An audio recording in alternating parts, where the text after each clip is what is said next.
Welcome to Solutions, where listening will leave you inspired by solutions to issues you or others you know may be struggling with in the public education system today. I am Olivia Wall, and I am so happy to have Morgan Davis and Sam Bennett back as guests on Solutions podcast. I will tuck their previous episodes' links into the show notes so you can learn from them all over again. And just in case you haven't met Morgan and Sam yet, here's what makes them amazing. Morgan Davis has been an elementary classroom teacher, district-level literacy specialist, instructional coach, and literacy consultant. Morgan is a teacher's teacher and a coach's coach who designs learning experiences that parallel classroom practices for educators at every level of the system. Sam Bennett is an author, and the book that has influenced me most that she wrote is that workshop book. Sam, I have it right here. I love this Almost book. 20 years. Isn't that crazy? I love this book because it illuminates workshop structure. And as the book's cover says, it offers new systems and structures for classrooms that read, write, and think.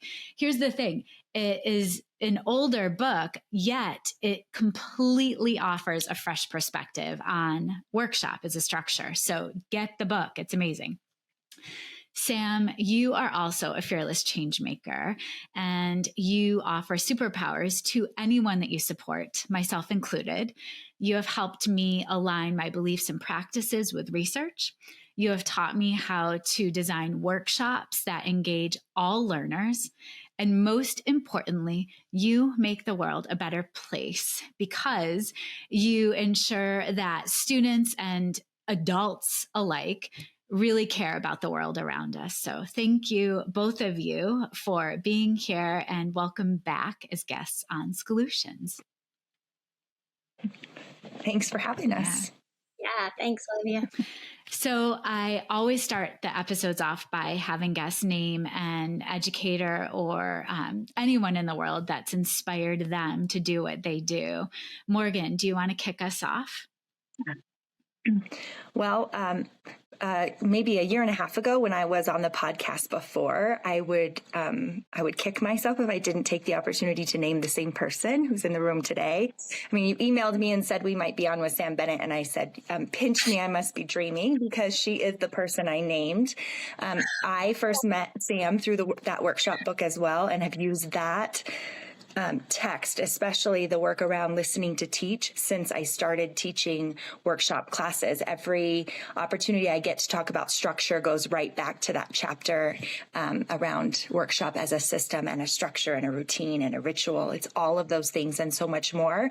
And then right before COVID, I had the opportunity to be in a year-long coaching series with Sam. She came out and worked with our district, and just like you said, she's just a change maker. It was the most aligned coaching work I've ever done, where she wasn't asking us to do anything she wouldn't have done in schools with teachers or in the classroom with kids, and really held us accountable in a way that upped the level of our game and our practice. So thank you, Sam, so much. Beautifully said. Okay, this is not okay. We're going to just start off as a puddle. I'm just going to start off as a puddle. How about that?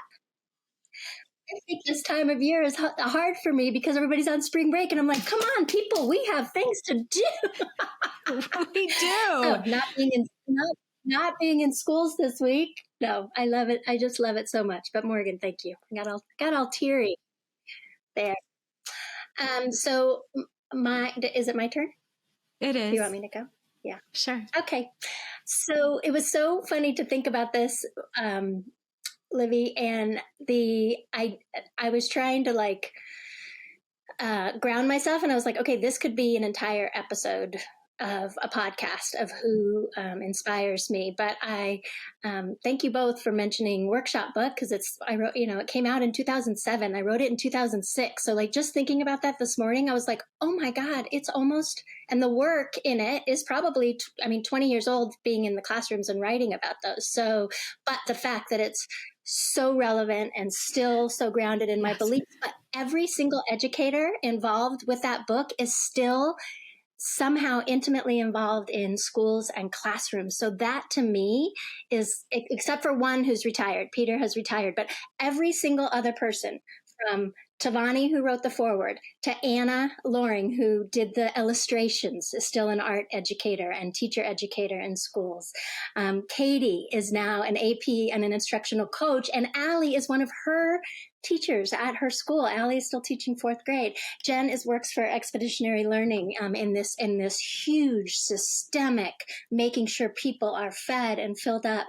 Josh Feiger is still in the classroom teaching middle school, and Jen Bronner is now a coach. So it made me so weepy this morning thinking, okay, my people, and they're all in, and they're lifers. And that is so much due to kind of our work and our collaboration together and learning from each other and kind of being learners first. And, and I get the opportunity to work with all of them still in kind of different configurations. So I would say those 8 that are still attached to Workshop Book. And then the other group I'd really like to shout out are these amazing 20 educators I'm working with in the North Kansas City schools, because we started our cohort of 20 together right after COVID.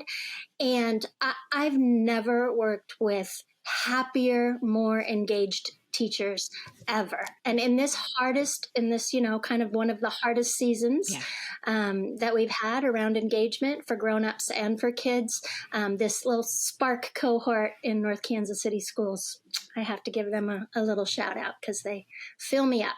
Sam, I'm so excited because you've connected me with that cohort, and I have an upcoming podcast episode with them to learn more about their MTSS process and how they're engaging as educators. So you just hit the nail on the head, because here's the thing: engagement with adults, engagement with students, it's really hard right now. And just to show up and put our heart and soul into this work when we feel defeated sometimes. And what has continued to keep me going are both of you. Morgan, your social reels have been inspiring. Sam, I have had the privilege to learn from you for the last 3 years, with you right at my hip, teaching me and coaching me.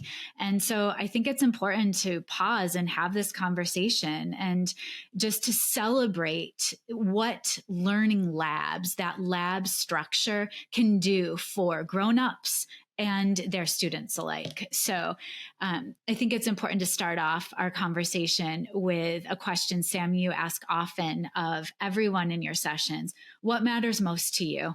It's on exit tickets. It's what your quotes usually evoke. So I wanted to ask each of you, if you had to just narrow it down, Morgan, what matters most to you as an instructional coach?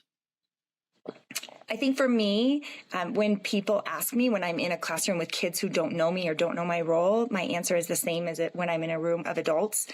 I am a teacher's teacher. And a lot of times kids' eyes go wide and think, oh my gosh, that must mean X, Y, and Z, right?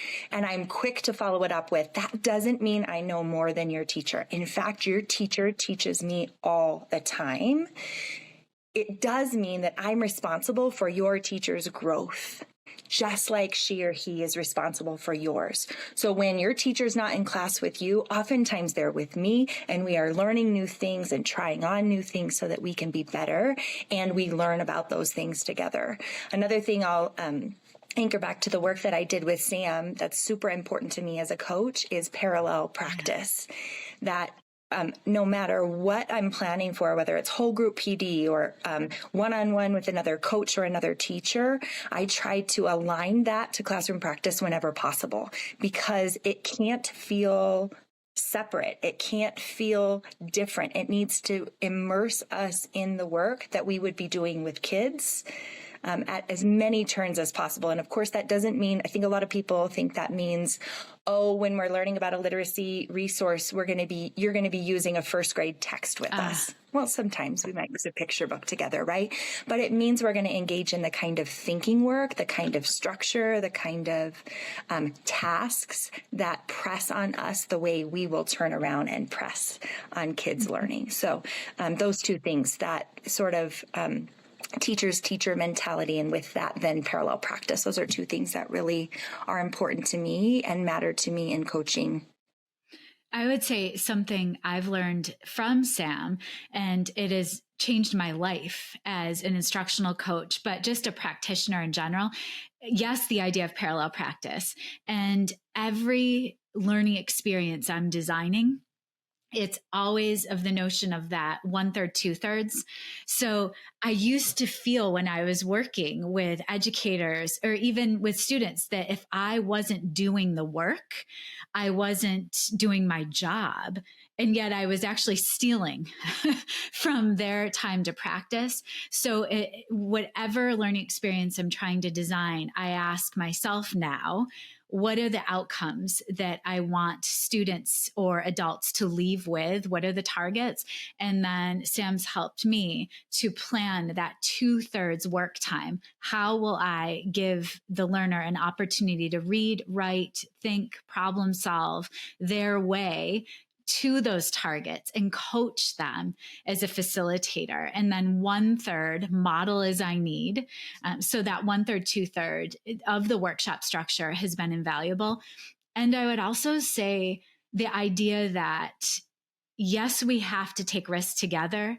And yes, it's going to be really scary. And there is not a darn thing I can do outside of being by your side to take that fear away. And that's something I hear often from teachers. This is so scary. It's so stressful.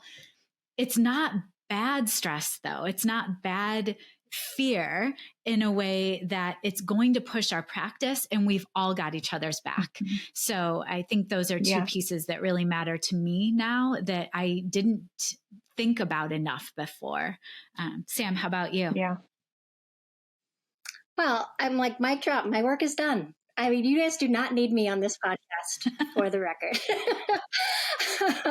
So, of course, I would say ditto to everything you said. And the way I just phrased it as I was, writing before we met was I need to know teachers deeply to coach them well. There's just no way around it, because it's not about the tips and tricks. It's about what do you care most about and how can I help you do that? And then the second piece that I think has come up, and Olivia, this came up in our work together this spring, is that idea of my personal authenticity. I have a very leaky face. You do. So when people say or do things that don't align, I get this look on my face like, okay, you're going to have to tell me more, because no. In my experience, I've never seen that work, or never seen that impact kids, or never seen that impact teachers. I say no a lot. I mean, I try to say yes whenever possible, but I also go, no, that there's no way that works. Mm-hmm. Or, okay, great, let's try it out and let's watch mm-hmm. kids. Let's watch kids and see. So those are the two things I would say: knowing teachers deeply to coach them well, and your personal authenticity as a coach, having your head, heart, and gut aligned so you know why you are there. That's a huge piece. I would say too, the main way at this point that we can gain access to knowing people deeply is by having them craft context letters, and that statement of, what matters most to you? What do you believe to be true? What gets you out of bed in the morning to show up for work? What do you believe about teaching and learning? And then aligning research with that. And so as a coach, if I'm starting a coaching cycle with you, or as a school district, if we're starting this journey together, if you say that this is what you hope you would see practices in the classroom, or this is what you believe to be true, then when I have the gift of jumping into your classroom for a visit, I sure hope that's what I see. And if not, Sam, you do the chiropractic alignment, how can we help align? And so, so that your beliefs and practices do have research that has your back. So I think that's huge. And that lab structure, right? The lab structure is a game changer. So Sam, can you break down, what are the purpose of classroom labs, learning labs, coaching labs?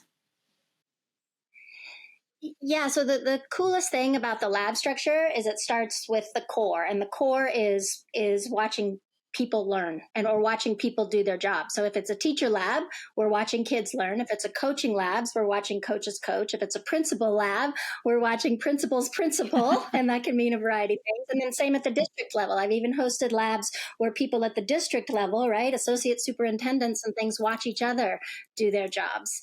And so that experience, instead of talking about it, is no, we're going to watch people learn and grow in front of us. So that's at the core. Yeah. In order for that to be most impactful, you need a pre-brief before the cohort and the small group of people that are watching understand the full ecosystem of what they're about to see. Because it's not about any one lesson, any one meeting, any one coaching session. It's about where does that fit in these larger goals. So whether it's a unit plan or professional development plan or a district professional development plan, the idea that that experience sits within these larger goals, because no one lesson or meeting or anything matters most. So you have a pre-brief where we build background knowledge on beliefs, practices, and research alignment of whomever we're going to watch. Then after the experience, we label it and we say, okay, what did we see? How does it tie to the beliefs? How does it tie to the research? And then here's the most important thing is, and it's not about the person we just watched, it goes back to me. So based on what I saw, what hit me in the gut or the head or the heart enough that I'm going to try something within the next 5 days Yes. that's impacted me, that's going to impact the learners in my educational care. So those three parts, starting with what we're going to watch, and then having a pre-brief before and a debrief after. The other key piece is the thing we're going to watch can't just be business as usual. It can't just be, well, here's what I always do. Come in and see. No way. That experience in my experience has to be heavily coached around a risk that this person is taking in front of other people. Because it's not about here's what I do. You can come in and see. It's about, okay, I'm good at my job and I'm going to take a really big, scary risk in front of you, even though I'm a master of my craft, because that's where the learning happens. Mm-hmm. So that whatever we're coming in to watch is also heavily coached for a risk. So that person takes a risk in front of 6 to 15 to Tavani's done a lab in front of 80 educators, right? Yeah. And every single time she takes a risk and does it scary with kids she's never met, content she's never taught, right? Like, so that is the key to a lab structure for me that increases learning. There are lots of reasons to have mentor labs and master labs and whatever, but the key to me is the experience we watch is a little bit scary for the teacher or the administrator or the district person or the principal that's hosting it. They're doing something different than they normally So Morgan, do. Let's pause there, because everything Sam just described, I know we live as well as coaches. Yeah. So what is that making you think about when it comes to, when you're running or facilitating labs, what are essential pieces from what Sam just described? And how do you put your twist on that? Yeah, so I would agree. I love that you position the experience, the lab experience itself at the core, and then build around that. When I think of things, very linearly, right? So my first thought was the pre-brief, right? Or even the preparation of the host. But you're right, that lab experience is so critical. And I'll talk a minute about what I did to kind of tweak that. But I would agree with you as well that pre-brief, where where we're not only connecting to, we're getting other voices in the room, right? Like when we did ours, our learning target for the year has been, we can create the conditions for students to demonstrate ownership of their learning. So that has been our target all year long. So we brought in Ron Berger's book. We brought in Fisher and Fry. We brought in other voices into the room so that it wasn't just the people around the table naming the things we were about to see or anticipating what we were about to see. Same thing in the debrief. Then it wasn't a good move. It was a move supported by other people in the room as well. The other thing I love about Learning Labs that I was able to kind of play around with and tweak is to build a little bit more inquiry into that lab structure itself. So as you were talking earlier about what matters to you as coaching, I was thinking about this role of inquiry, and the other educator I always lean on for this is Katie Wood Ray, and the idea that as teachers, we should leave blank spaces in our lesson plans, and how powerful that is for kids to know that I can't do this until you show up, until you start giving input and feedback into the loop. And so I had this idea probably back in October. We were doing what Sam was saying. We were learning about student ownership. We were talking about what it looked like with kids, but we weren't actually seeing it happen. And the structure for professional learning in my building is that we meet sometimes only once a month. And so it just wasn't enough for us to really get a sense that we were making an impact. So I had this idea. I pitched it to my principal in November and said, I want to shut down whole group PD for January and February, and I want everybody to opt into either coaching cycle or learning lab. The goal is that, number one, it had to be a shared experience with either me and one other colleague, if they wanted it to be kind of a more personalized approach, or a lab structure or a cohort of teachers that could either be vertical or horizontal across grade levels. The other requirement was that it had to be in the room with kids. So I had 6 teachers opt into coaching cycle, and I had the other 21 opt into learning labs. And so starting at the end of January, and for like 3 weeks straight, that's what we did. And it was super scary for me because I left big holes in our lab structure that I couldn't know what was going to fill until we got there. So one of the things we did a little differently was during the pre-brief, in connection with the research as well as the learning we had done in the fall, we made something. So when I had a group of kindergarten teachers, we made the checklist that then we were going to take into the lab together. So it kind of crossed over into lesson study, some of those components. In our lab that had 3rd and 4th grade teachers together, we made a micro progression, which was perfect, right? 3rd and 4th grade teachers in the room together talking about the progression of the learning around text structure as it becomes more and more sophisticated. Then we went into the classroom, and this is where the other tweak happened. I wanted to make an experience for teachers where no one person was carrying the risk. So in 2 of the labs, I had the classroom teacher teach the whole group lesson. Because our focus was on small group or conferring or one-on-one instruction, every teacher then jumped in and started conferring with kids or started running a small group. So that when we came back to the debrief, everybody had an experience that they were sharing firsthand what they had done with kids. So in addition to all those things that I think are really necessary about the structure of labs, I do think we can play around with who's carrying the risk. And what we do in that pre-brief can take on a variety of formats as well. Morgan, you're amazing. Oh, it's so good. And it's so good. So good. It's crazy because it's a perfect segue. Sam and I have had so many conversations around, what parts of the structure of lab do we have to stick with fidelity? And then where is there more flex? Where is there more flexibility? And something that I've really thought a lot about is the labs happening over at least 2 days, because, what's the purpose of day one in the lab structure and what's the purpose of day two? And Sam, we've talked about that 2 day is really, the day one is around teacher learning, where the day two is focused on student growth. But Morgan, something you just said that has been a game changer for me as a lab facilitator recently, that day two in the pre-brief, really identifying and articulating what is the risk, what is the stretch that the lab host is going to be taking, and then how are we all going to collectively practice whatever it is, the work behind that risk together.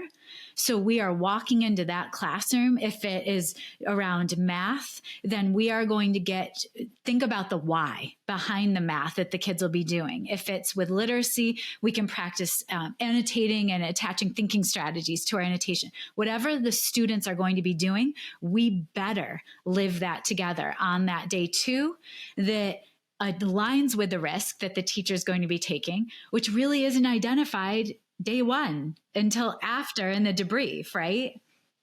Yeah. I think one of the things that shifted for me too was thinking about it. Yes, each classroom teacher met with me ahead of time. There wasn't as much of a lift on prepping the host because I wasn't asking them to be the host teacher. I was needing their classroom to host us, right? So we walked into classroom, like I had 8 teachers with me walking into a class of 23 second graders. And that's overwhelming for them, but they stepped up. They allowed us to learn from them. In that case, in 2 of the labs, I actually taught the whole group lesson because what I wanted was for the lab to really have a very narrow focus on whatever it was we were learning. So in one of the labs, we were learning about how to critique our work.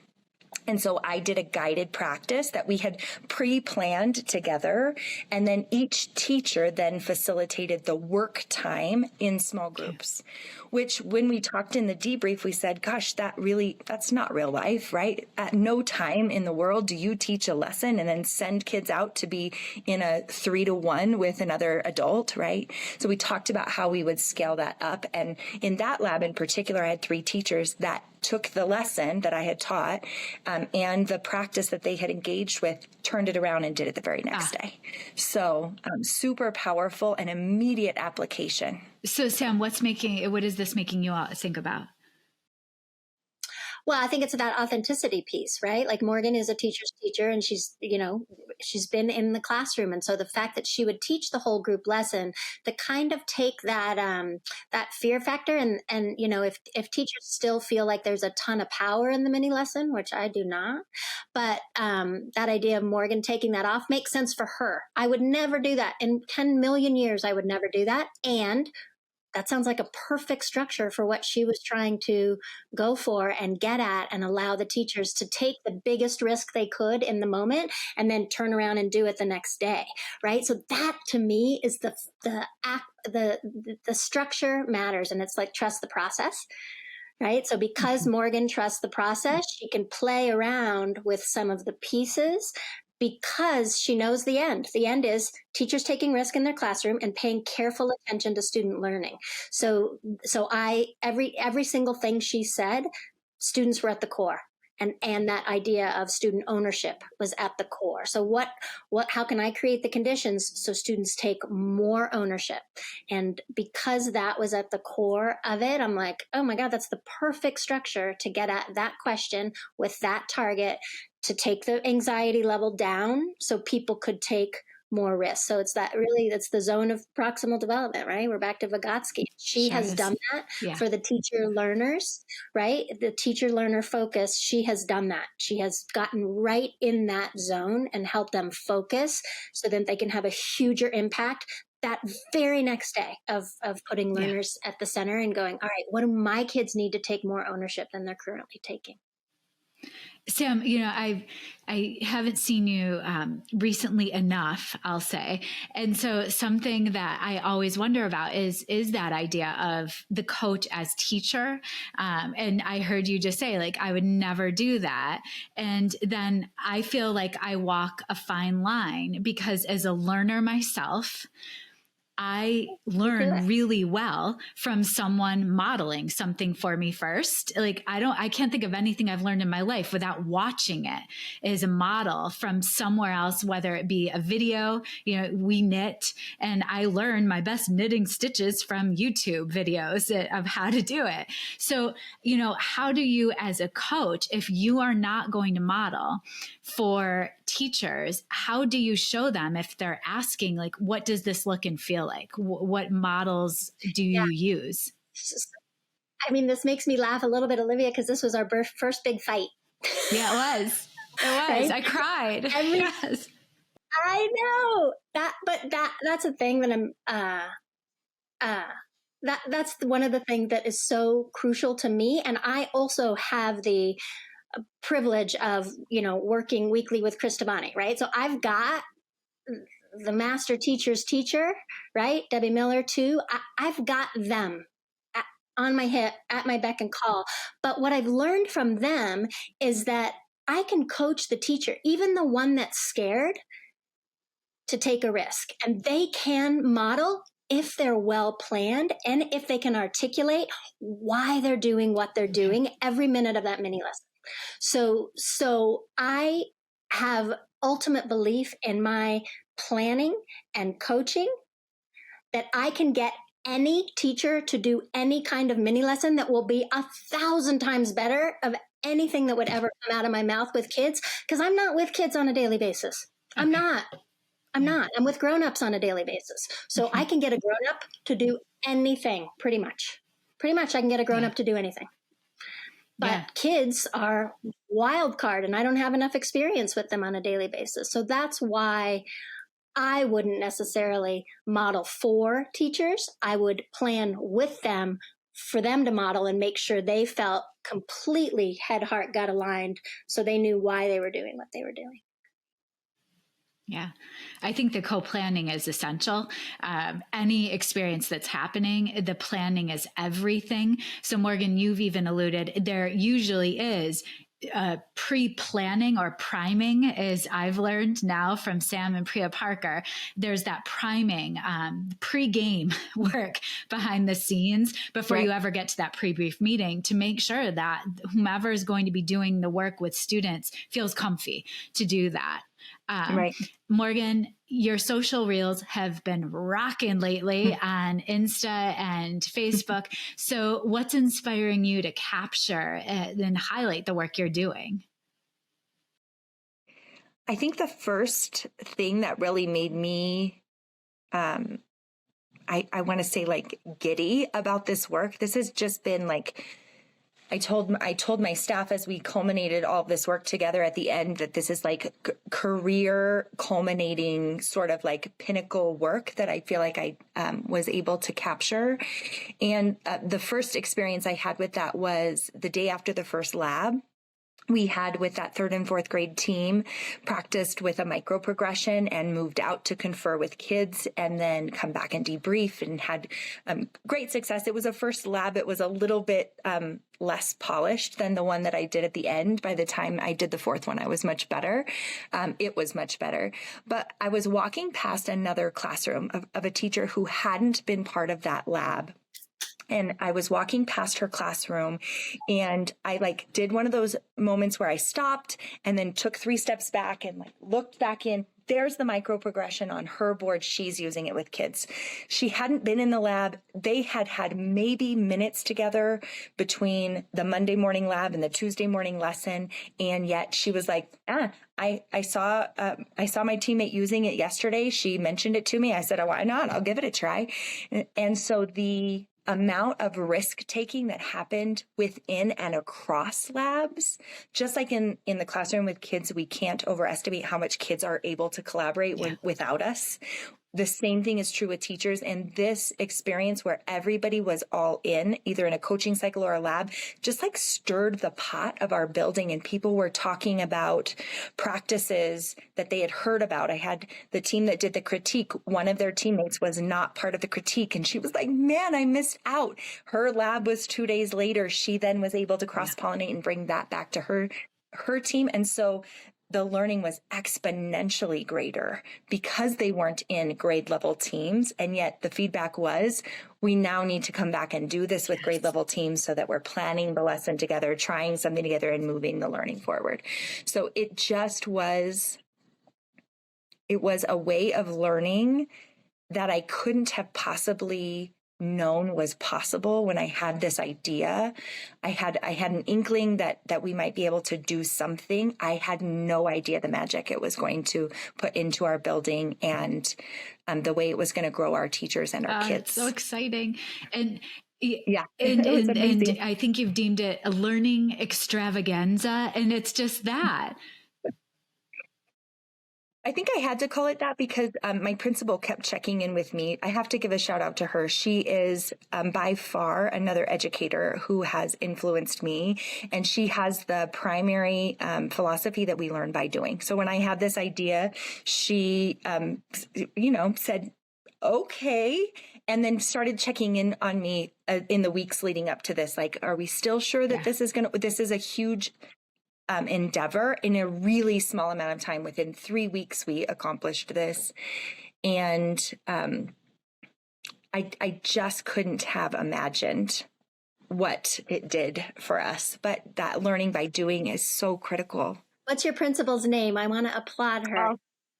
Oh yes, she's amazing. Her name is Sally, Sally Mills. She is my champion. And I was nervous going into this, and every time she and I touched base, it was just another reiteration that it's going to be whatever it is, and everybody's going to benefit from it regardless. And then, like I said, the teachers and students took it to a whole new level. So it's brilliant. Thank you, Sally. And I think it needs to be said that this work cannot happen without the masterminds that craft the schedules and book the subs. And people are probably wondering, subs, they're substitute teachers, they're pretty hard to find. You're right. And so that's why it's a miracle. But this work is so stinking worth it because it grows just the beliefs and the research base so quickly. And it's the only way to do it, right? To pull our sleeves up and just jump in together. Right. And there also has to be a willingness. Just saying, if you are a person that you say like, there's no way I'm doing this and it's too much, you're going to be missing out. I've got news. Is it a lot? Yes, but it is worth every second to see students shining, to see grown-ups shining. So I think we've all been a part of it. So we know how magnificent it is. Yeah. Sam, who do you circle up with? Is it for a coaching community? Well, I think I don't know, I'm just lucky in a lot of ways that I'm constantly, my coaching community, I mean, I would say like online, Elena Aguilar, like she's got everything I need to fill me up enough. Right. And then just in the schools and the people that are doing the work. So that, the teachers coaching me and saying, okay, I tried this and here's what it looked like. And it's messy.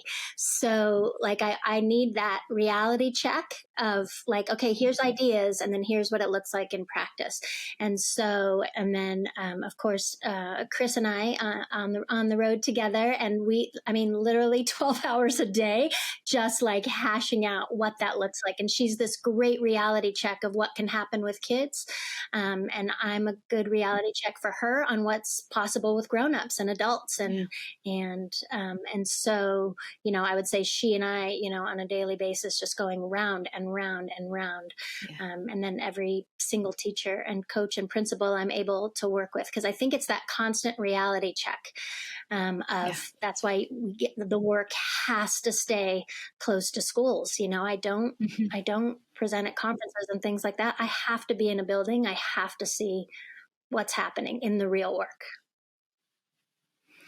Yeah, I would say that my favorite thing, Sam, was when you told me I'm a lifer, because that access to you and to just the world, like Morgan, we've never met in person, yet we have such a connection. And so the world of social media, to some, it's like, oh, it's just another thing. But for me, it's that connectivity and the bigger community, to know others that believe in what you do in this world of education. I think it's everything. And I want to just also say, coaching, as Sam, you just said, it's messy. This work is messy. It's not about, these labs are not about someone getting up and doing a perfect lesson and then saying, watch me work, and everyone going off and mimicking it. That is not what this is about at all. And it is so refreshing in that lens. It's really trying something together, and then reflecting on that practice and saying what went well, what didn't, taking a small moment of time to debrief, really, but then saying, what are we going to do tomorrow based on student work? And as Sam, you say, what came out of students' mouths and their pencils, because that's how you know, right?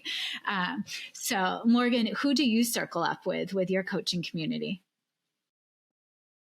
I think I'm super fortunate to have a pretty robust coaching community within my district. We have almost 100 coaches at the elementary level, and we meet up usually at least once or twice a month for different professional learning. And the way we sense make together is something that can only happen in a room full of coaches, right? I think coaching is important work. I also think if we're not careful, it can be really lonely work, because there isn't a team of coaches typically in a building. And even if there are, they typically have their own lens with which they're doing their work. And so I do try to reach out to that community whenever I need them. I also have, when I was on the podcast before, I was there with Amy Ellerman. She's now my PLC coach. So I'm able to reach out to her and really grapple with things. We also have 2 coaching coordinators who provide that. So just like teachers deserve coaches, coaches deserve coaches. And having that community close by that you can reach out to, I think is really critical. I also follow Alina Aguilar, and I use a lot of Jim Knight's work and try to keep up with that. And I'm learning from coaches on social media, right? So I'm listening to people talk about their experience. And one of the things that you both hit on is this idea that coaching really has to happen in the arena, right? We cannot be spectators. We cannot be critics in the corner. We really do need to have rolled up our sleeves and gotten in there. So a lot of the coaching work I'm doing now is outside of that coaching community, or that connection that I'm doing is outside the coaching community. It is more with teachers in practice and coaches I'm working side by side or coaching with, and I'm learning from them. Because there's only so many hours in the day, right? And I feel like as a coach, I even go through phases of, like, I'm in a gaining phase where, please feed me. I need to be fed by my community. And then there are times when, like with these labs, I was in a production phase. So yes, please give me the research and stuff. I'll file it away. I'll park it for later, but I'm not in a place where I can receive that. And I think the same thing might be true for I'm sure it is for our classroom teachers as well. So, being mindful of how we're connecting and when we're connecting, and that it's okay to be connected at different levels at different times. We don't have to be all in all the time, that we can find our outlets and our connections from a variety of places. Morgan, oh my gosh, I cannot think of a more gorgeous way to articulate how we're all feeling. And I'm going to just wrap our conversation there, because it was perfect. Mwah. In service of connecting, I think it's also really important for people to know how to get in touch with both of you. So Morgan, you are also a writer. What is the best way for folks to connect with you?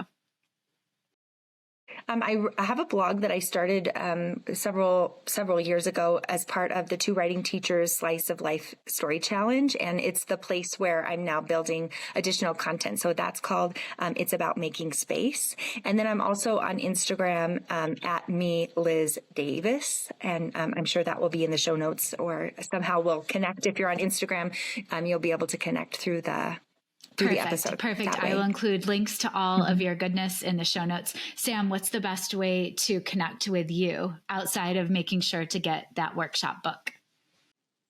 The best way is email. Currently, we're gonna Chivani and I are working on a blog through Substack, so that will be kicking off this summer because we're doing a big conference in the summer of 2025.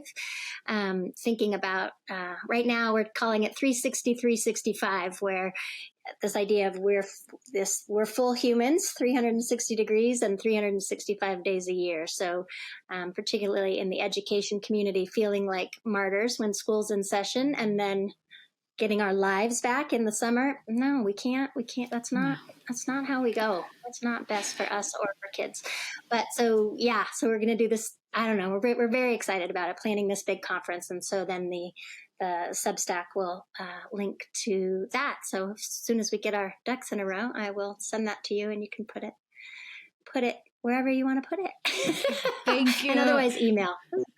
Awesome. All right. I will include that in the show notes as well. You are both phenomenal human beings, and I am beyond grateful to know you and have you as part of my life and my community. Thank you for taking the time to have this conversation. Thank you. Yeah. Take care. Skolutions is a podcast created, produced, and edited by me, Olivia Wall. Special thanks to my guests, Sam Bennett and Morgan Davis. Also, a big thank you to my older son, Benjamin, who created the music that's playing in the background. I would love for you to share the podcast far and wide, leave a review, subscribe on YouTube, and follow us on TikTok, Twitter, Instagram, Threads, and Facebook at Skolutions Podcast. If you'd like to become a Skolutions sponsor or share episode ideas, leave me a SpeakPipe voice memo at my website, oliviawall.com/podcast, or connect via email at skolutionspodcast@gmail.com. Please keep listening. Let's continue finding inspiration together.